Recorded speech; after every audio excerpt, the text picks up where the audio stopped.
La casa de la familia West se encontraba en lo alto de un acantilado en las sombrías tierras altas de Escocia. Solo llevaban unos meses viviendo allí y aún se estaban acostumbrando a la lejanía.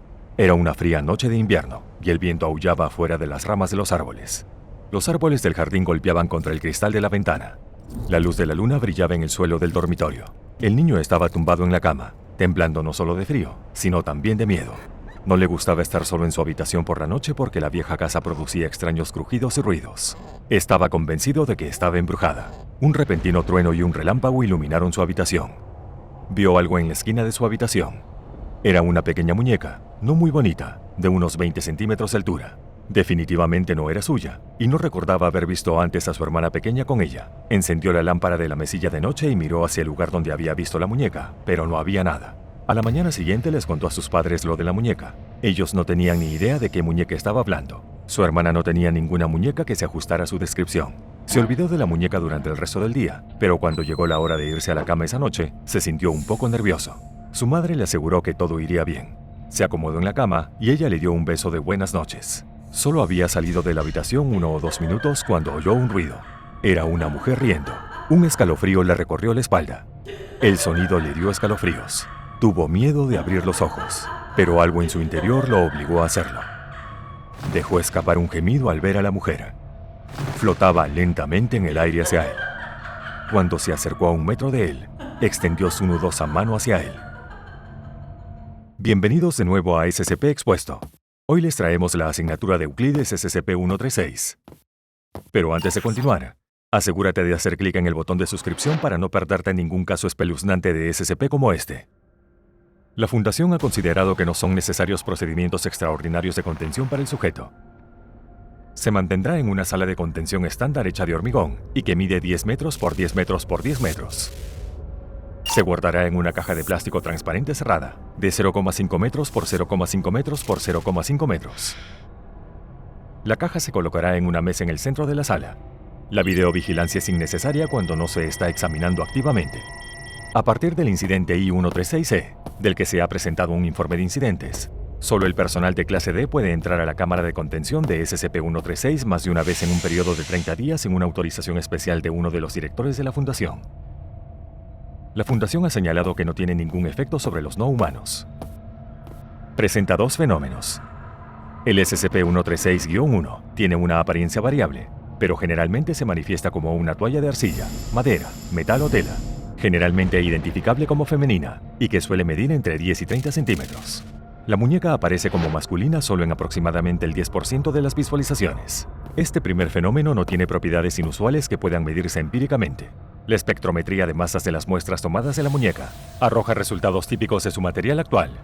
Cuando la muñeca está dañada hasta el punto de dejar de parecer humana, normalmente al quitarle la cabeza o todas las extremidades se desvanece por completo y reaparece en una nueva configuración en un radio de 1 metro. Todavía están pendientes de las pruebas de vaporización completa. El SCP-136-2 se manifiesta solo cuando el SCP-136-1 es visto durante aproximadamente 20 minutos, aunque al igual que el primer fenómeno, tiene una forma algo variable. El primer indicio de la presencia del SCP-136-2 es el sonido de una risa de género correspondiente a la aparición del primer fenómeno.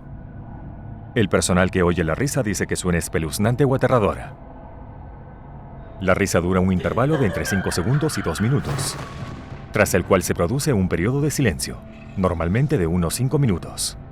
Tras el periodo de silencio, aparece el segundo fenómeno junto con la desaparición abrupta del SCP-136-1.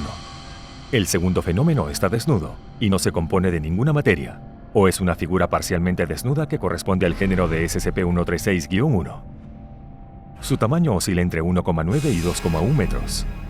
Siempre posa de forma provocativa y se desplaza por el aire a un ritmo de marcha muy lento, de aproximadamente 0,2 metros por segundo hacia el sujeto o sujetos. Si hay más de un sujeto presente, cada uno de ellos verá la forma como si se moviera hacia sí mismo. A medida que se acerca, el volumen de la risa aumenta. En el momento en que está a 1 o 2 metros, el sujeto invariablemente se ha puesto rígido de miedo. Se derrumba o retrocede hasta chocar con una pared. Suele permanecer rígido hasta que se encuentra a unos 5 centímetros del sujeto. Momento en el que gritará una vez antes de desvanecerse. De 10 a 15 segundos después, el SCP-136-1 reaparecerá en su ubicación anterior con una configuración diferente. La aparición tiene un aspecto muy inquietante. Su boca es demasiado ancha. Está congelado en una riqueza de dolor y excitación. De vez en cuando enseña los dientes o se lame los labios. Sus iris ocupan casi toda la esclerótica de sus ojos, que parecen enloquecidos e inyectados en sangre. Si es mujer, tendrá una cintura absurdamente estrecha y grandes pechos. La experiencia de ver al SCP-136-2 es profundamente perturbadora y ha provocado universalmente terrores nocturnos durante hasta 6 meses en todos los sujetos, posiblemente como resultado de su intrusión psíquica. Después de la revisión, la mayoría de los sujetos son incapaces de salir de la sala de contención sin ayuda. Curiosamente, el personal de la clase D con un historial de desviaciones sexuales sigue experimentando una fuerte reacción negativa a la misma. Algunos miembros del personal han expresado serias preocupaciones sobre este tema. El Dr. Myers ha realizado varios informes. El primero de ellos sobre el Dr. Simon. Fue el 25º sujeto que observó el 136-2 y el cuarto que lo hizo voluntariamente. La observación se llevó a cabo de la manera habitual, sin anomalías.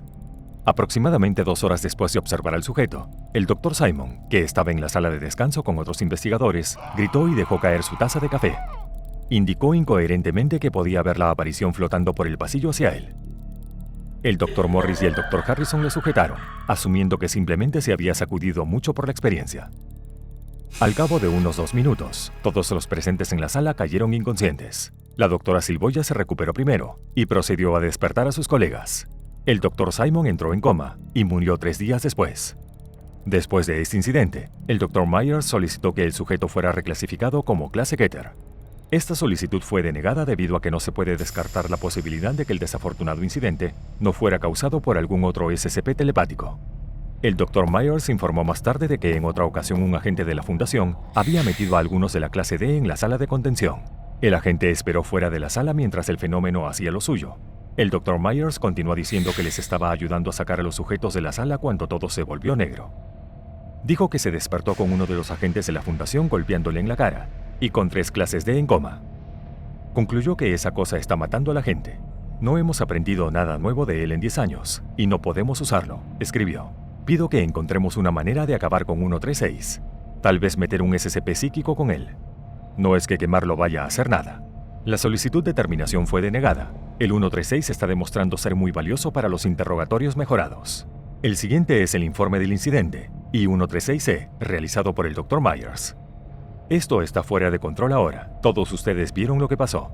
Demonios. Todos en 1000 metros nunca lo olvidarán. Y la clase D en la sala se ha ido, y nadie sabe cómo.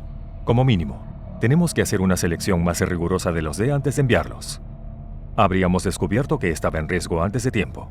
Sin embargo, gracias a Dios hemos averiguado lo que lo provocó. Solicito la reclasificación a Keter y el permiso para el intento de terminación de 136.